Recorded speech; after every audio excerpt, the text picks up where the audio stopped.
اب اس طرح کے جو گمراہیاں آج تک لوگوں کے دلوں میں ہیں انہیں ختم کریں۔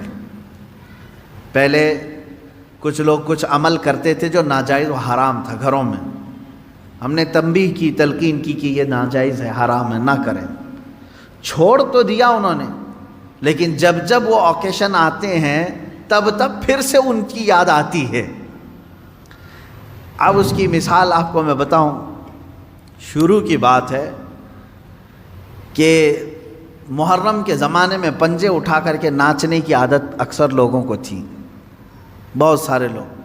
ایک طرح سے اس میں عبادت کا تصور نہیں تھا لوگوں کو، بس یہ کہ انٹرٹینمنٹ کرنا ہے، کیونکہ عبادت اس طرح سے روڈ اور گلیوں میں ناچ کر کے تو ہوتی نہیں، نہ وہ امام حسین کو راضی کرنے کا مسئلہ ہے، نہ رب تبارک و تعالیٰ کی بارگاہ میں کچھ پیش کرنے کا مسئلہ ہے۔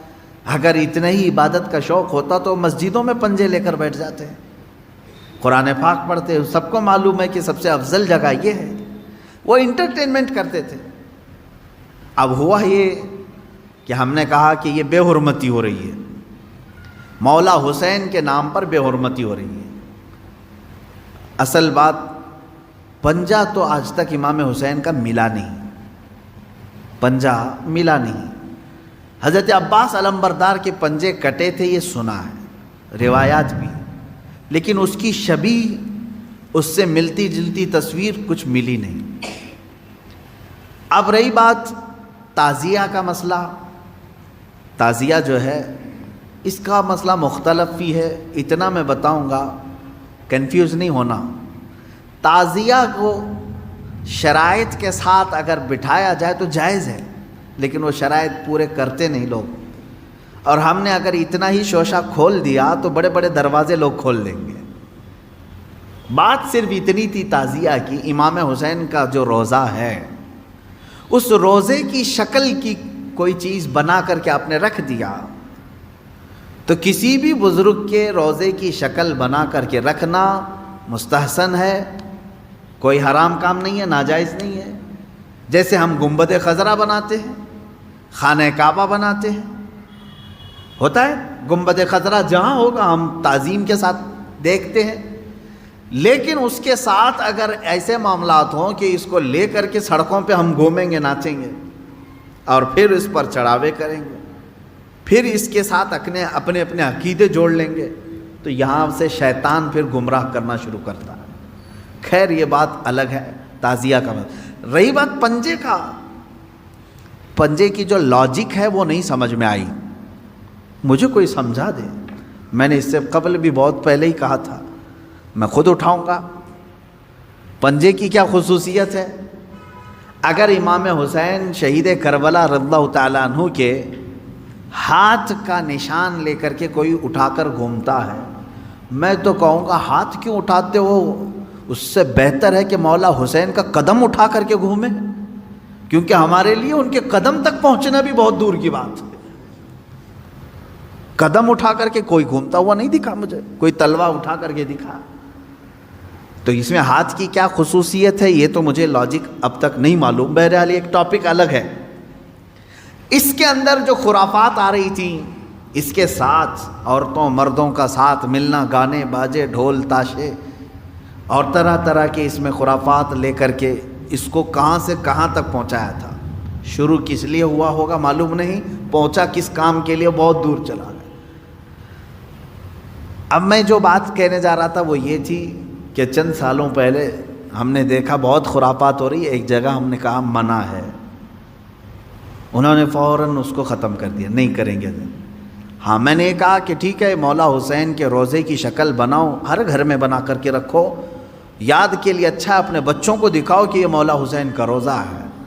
ہم جیسے گنبد خضرا رکھتے ہیں اپنے گھروں میں، خانہ کعبہ رکھتے ہیں، امام حسین کا روضہ رکھنے میں کون سی دقت کی بات ہے؟ میں اتنا زیادہ مخالف نہیں ہوں اس چیزوں کا، رکھو، آپ پیتل کا بناتے بناؤ، تانبے کا بناتے بناؤ، سونے کا بناتے ہو بناؤ، اس میں حرج نہیں۔ ہم جس چیز کی مخالفت کرتے ہیں وہ خرافات و حرام کاریاں جس کو باہر سڑکوں پر کیا جاتا ہے، میں اس کا مخالف۔ خیر بات آئی، بند ہو گئی، لیکن ہوتا کیا تھا معلوم ہے؟ چند دنوں کے بعد دوسرا محرم آیا، تو گھر والے کہتے ہیں کہ حضرت وہ تو بند ہیں لیکن بچے ویسے ہی ناچ رہے ہیں، ہاتھ ایسے لمبے کر کے خود پنجہ بن گئے ہیں اور ناچ رہے ہیں۔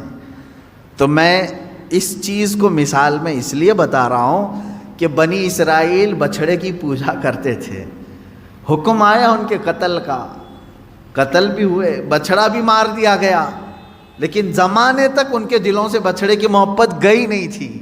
وہی ذکر آج کی آیت میں نے پڑھا ہے۔ اللہ فرماتا ہے ثم اتخذوا العجل من بعد ما جاءتهم البینات، پھر یہ بچھڑے کو ایسا لے کر کے بیٹھے رہے جبکہ ان کے سامنے کھلی ہوئی نشانیاں تھیں۔ وَأُشْرِبُوا فِي قُلُوبِهِمُ الْعِجْلَ، اللہ فرماتا ہے ان کے دلوں میں ایسا لگتا ہے بچڑا پلا دیا گیا ہے، پی گئے ہیں بچڑے کو، اتنی محبت تھی، جبکہ روشن آیتیں اور دلیلیں دیکھیں۔ تو خلاصہ یہ ہے میرے عزیزو، کہنے کا مطلب کہ بعض چیزیں گمراہیاں ایسی ہیں جن کو چھوڑنے کے بعد بھی وہ کچوکے لگاتی رہتی ہیں، برے گناہ بھی ایسے ہیں جن کو چھوڑنے کے بعد وہ دوبارہ دماغ میں وسوسے ڈالتے رہتے ہیں۔ ان کاموں کو حتمی طور پر اپنے تصور میں بھی نہ آئے۔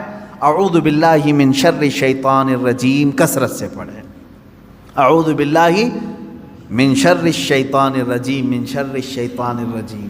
اے اللہ میں پناہ مانگتا ہوں تیری مردود شیطان کی ان شرارتوں سے جو میرے دماغ میں ڈال رہا ہے۔ تو یہ اسی کی طرف سے ہوتی ہیں، وہ پرانے راستے پر لے جانا چاہتا ہے، گمراہی کی طرف لانا چاہتا ہے۔